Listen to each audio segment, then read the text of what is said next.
Welcome to the Craft of Coaching podcast, where we dive into what it truly takes to become a skilled, confident life coach.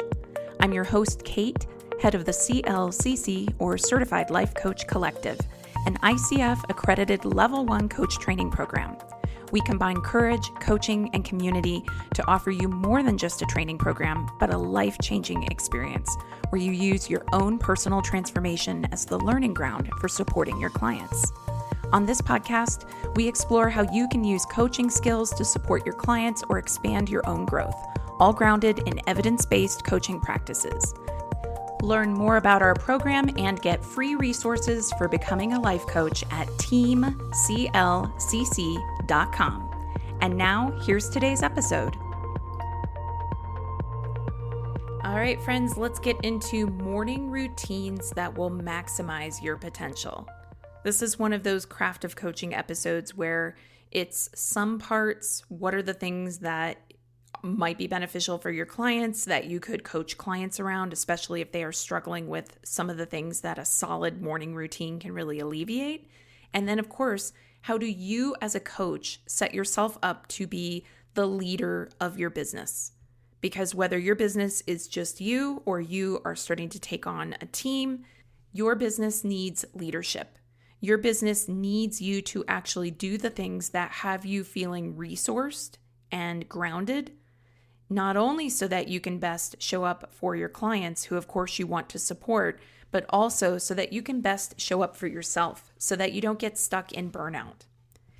So I'm going to talk a little bit about some ways that you can maximize your potential through specific morning routines. And these are morning routines that the more you do them, the more you create them as habits, of course, the more beneficial they are going to be. So let's get started with the very first thing, which is finding the time for a morning routine. If you listen to my Your Courageous Life podcast, you know that I have done episodes about my morning routine. And in fact, I did one a couple of months ago in which I actually talked about the fact that I hadn't thought about it this way when I set up my morning routine, but I literally get 14 hours a week, the equivalent of a part-time job, to do whatever I want. So consider this for yourself. What would you do with your life if you had a part-time job's worth of time to do whatever you want? And I got to this place, and this is the part that I'm hesitating a little bit because I'm like, this is the part where it's a little harder to get people to buy in.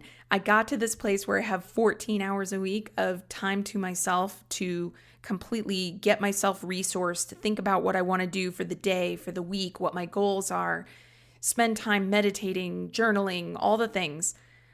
I did this by getting up early.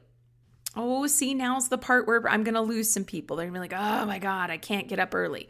Well, here's the thing. I used to be the person who was all, oh my God, I can't get up early. And you know what changed that was the pandemic. So I used to get up at 7:30. Now I get up at 5 or 5:30 every morning. 7:30, when the pandemic hit, when there was no school, there was no time for me to get time to myself, have a little coffee before my daughter woke up, figure out how to manage the day. It was a necessary thing. And then it's actually been a very positive habit in my life because now I have 2 hours every single morning before the world is up, before any demands are made on me. And here's what I do with that 2 hours. I have a morning routine where I meditate. If you are interested in meditation, I have a Your Courageous Life podcast episode on how to get into the habit of meditation. One of the resources I talk about on that podcast episode is Insight Timer, which is a free app. And I do not mean free as in it's pretend free where like the free version is so crappy you wouldn't even want it. No, truly, the free content is great. Thousands of teachers, lots of different styles of meditation. I am actually a meditation teacher over at Insight Timer. If you go to insighttimer.com/Kate Courageous, you will see that I have a profile there. I have multiple meditations there. All of them are free. So I start my day out with meditation/mindfulness. I do this because there's such a wealth of information out there, clinical research, showing that a mindfulness practice helps you with your stress, it helps you with your immune system. It's just helpful on so many different levels. So first thing to consider for yourself, or if you are coaching a client, if they are trying to up-level their lives, step into a new level of leadership, consider for yourself, how can I get more time to myself? And as part of time for that time for myself, how can I get some space where I'm doing something that is mindfulness, boosting my overall well-being, setting me for the day, and or if you get that time to yourself at the end of the day, helping me decompress from the day and feel resourced again for what is to come. Additionally, something I do as part of my morning routine is visualization. Visualization has such a kooky, fun track record when it comes to clinical research. And I always try to come from a clinical research, evidence-based place. I think there's value in doing things if you find that they work for you, regardless of what the data says. But I always love it when there's a little bit of corroborative data that helps to bolster something. And around the time that Michael Phelps, the Olympic swimmer, was winning all of his gold medals, he was interviewed about what his training was like. And one of the things that a lot of articles really focused on about his training was that he would visualize being in the pool. He would visualize how he would accelerate. He would visualize what he would do if something went wrong, like if his goggles snapped and he couldn't really see. He would visualize all of these things. And I thought that was such a powerful recommendation for the practice of visualization. And so some things that you could recommend to your clients and or take on yourself would be visualizing abundance, prosperity, good things coming your way. You could visualize how you're going to handle a conflict. So let's say that you're coaching a client and they are working in a corporate organization and they've got some bad actors in that organization who are very difficult to deal with. They feel reactive around those people. You could coach them around how to visualize that person doing all the annoying, rude things that they do, and your client imagining, seeing themselves not reacting or responding to the rudeness in a way that your client feels aligned with. So meditation, visualization, hugely powerful practices, hugely, hugely powerful. I also feel like visualization has this element to it of helping us to rehearse for life, to not feel so caught off guard by situations that we kind of sort of can figure out are coming, such as the example I just gave. You know, if you're working in a corporate organization and you've got someone who's really rude to you, you can kind of rehearse for the next time they're going to be rude to you because you know it's going to happen again. So helps to feel less stress, helps to prepare for the unexpected. Next thing that I suggest for maximizing your potential would be, what are the things that you're doing for yourself?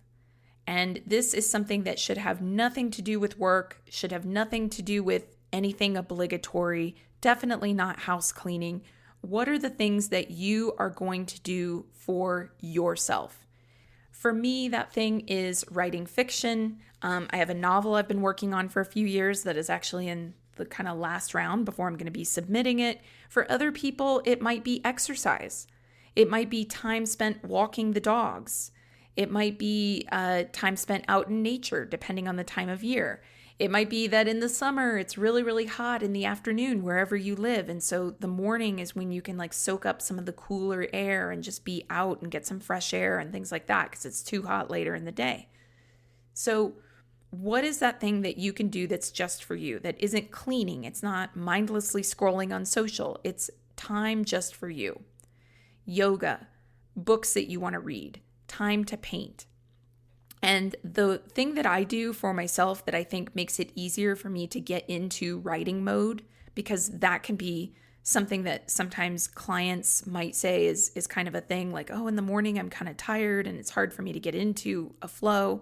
You yourself might experience that. I try to set my state. So I literally have a playlist on Spotify that I created for myself that is writing music. It's Dustin O'Halloran and the guy who did the Interstellar compositions. I'm forgetting his name right now. And essentially, that is a playlist that I only play when I'm writing. And I've found that it works pretty well, actually, to just get me into the zone very, very quickly. It's a habit at this point, of course.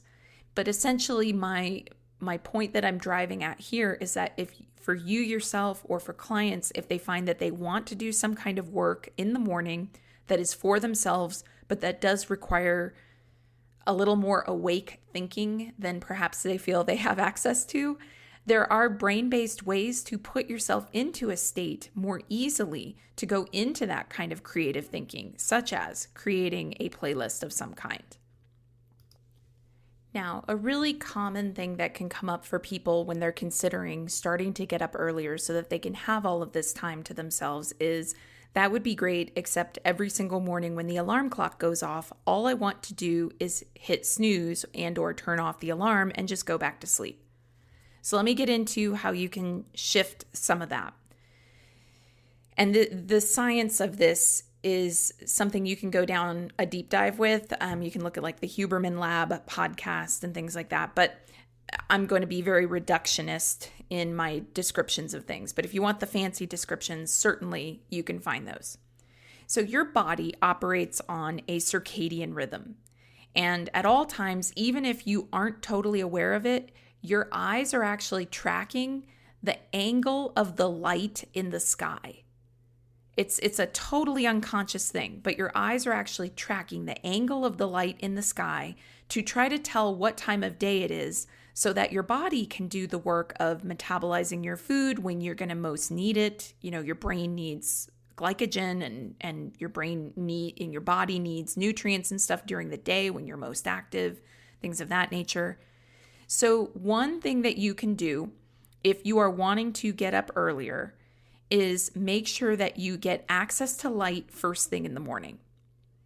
I am recording this in the summer of 2024, and I can tell you, because I'm up this early, that I'm seeing daylight start at around 5:30 in the morning, maybe 6. Depends on, where you are in the world and all that. But summer is a great time to start an early rising habit, because for sure it is harder to wake up biologically in the winter because it is darker. So summer's a great time to start.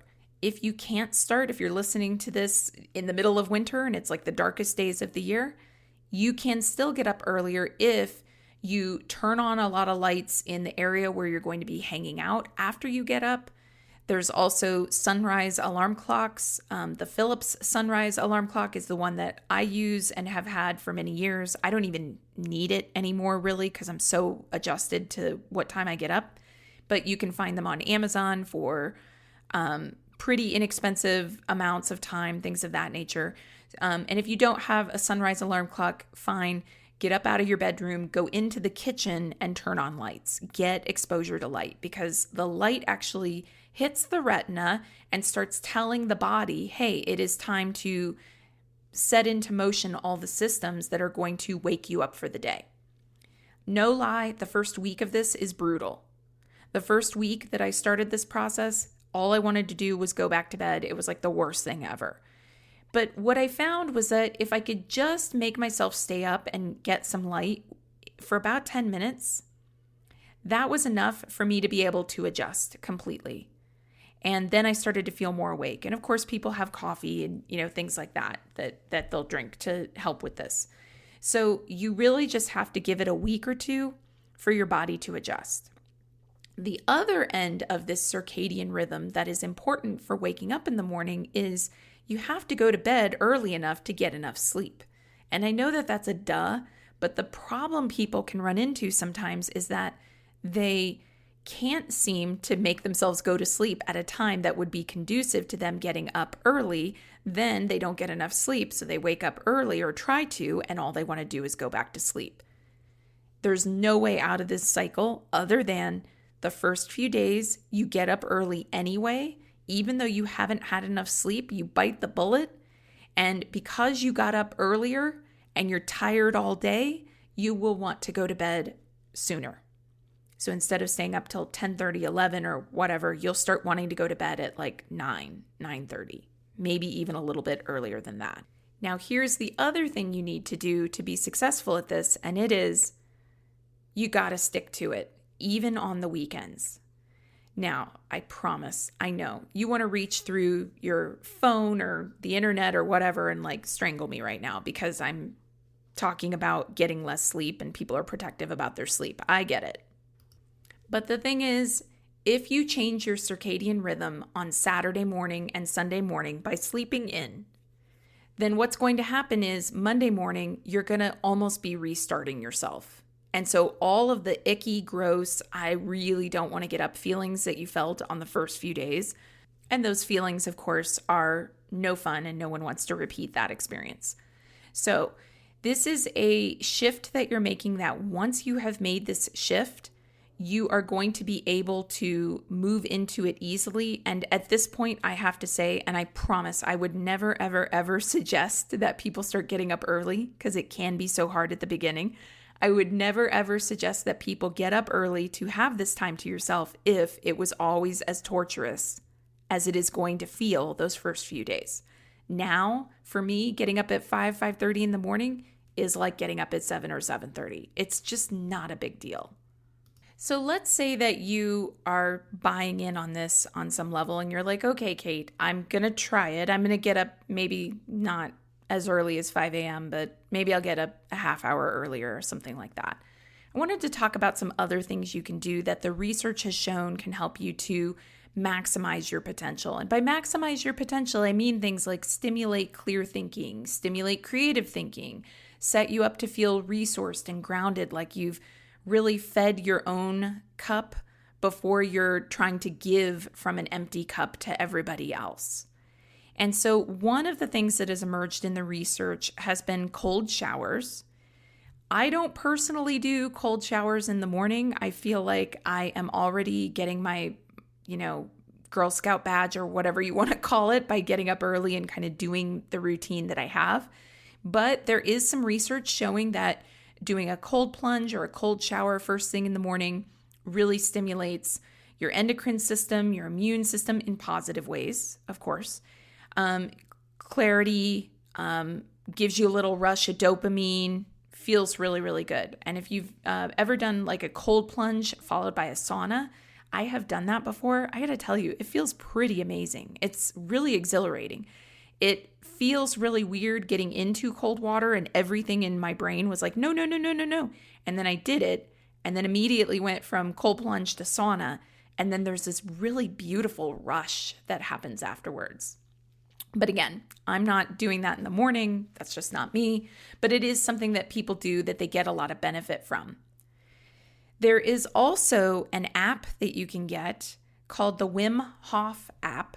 Wim Hof is a guy who has taken what is called tumo breathing and kind of made it more accessible for the general population. It's a style of breathing in which you breathe in and out multiple times repetitively for a certain period of time, and then you exhale and don't breathe in, and then you inhale for a short period of time. It's hard to explain, but essentially, research has shown, again, tie-ins to improved immune system, clear thinking, things of that nature. So I wanted to point out that. The Wim Hof app is, I think, $35 a year for a subscription, and it has these guided Wim Hof breathing exercises in it. There's also some information about cold plunges in there, if that's something that's interesting to you. And then there's a gratitude practice, any kind of positive affirmations or a gratitude practice. Research has shown that the gratitude practices are linked to improved mental health and well-being. People who do a gratitude practice tend to report much higher levels of optimism, much higher levels of self-esteem. So that would be another thing that you could add into your day. And then if you are somebody who really likes to use mornings for more strategic thinking, I have a recommendation for you. It's a planner. And some of you might be going, oh, I've got planners coming out of my eyeballs. Like I've got so many planners and I don't use them. maybe this won't be your jam, but I got to tell you, the Daily Greatness Business Planner, it's at dailygreatness.co, and this is not a referral link. I have used this planner in my business for the past several years. It's the best planner I have ever come across, and it is absolutely the one that keeps my head on straight with all aspects of my business and my business's operations and things of that nature. So highly recommend that planner if that is something you want to do in the morning. But again, you're the one making the rules here, right? Like if you want to maximize your potential in the morning, you can do all of these things that I'm talking about that are really strategic and going to boost your immune system and your mental clarity. Or you can do what I do, which really is about how do I just get 2 hours to start my day of just total quiet, total alone time. I'm not beholden to anybody. I don't have to go handle a task. It's just purely time for me. And these 2 hours of pure time for me, that is what I think sets my day in such a way that I'm able to do any of the things that come afterwards. And I have to say, I've had a couple of coaching clients where, I led with, hey, this is my bias, but this has been really effective for me. Is it something you're open to? And they have tried it, and across the board, glowing results. People who are just like, this is so awesome. Getting this time, having this space just for myself. So awesome. Highly recommended, by the way, for moms in particular. All right, so hopefully this was helpful to you. A big takeaway that I would recommend for you as an action item is to sit down and ask yourself, if I was to start out my day in the best possible way, how would I start my day? What would be in my day?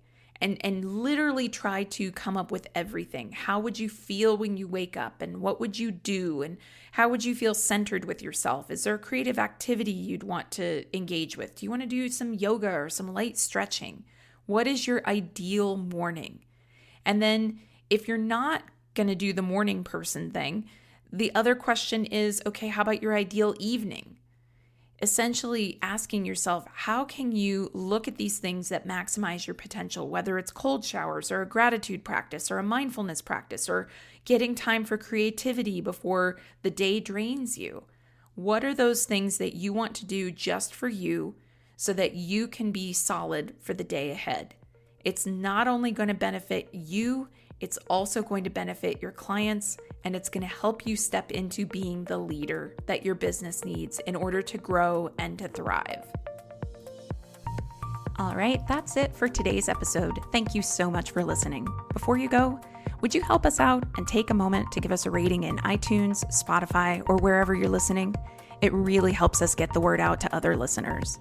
And before you go today, would you like free resources to support your coaching journey?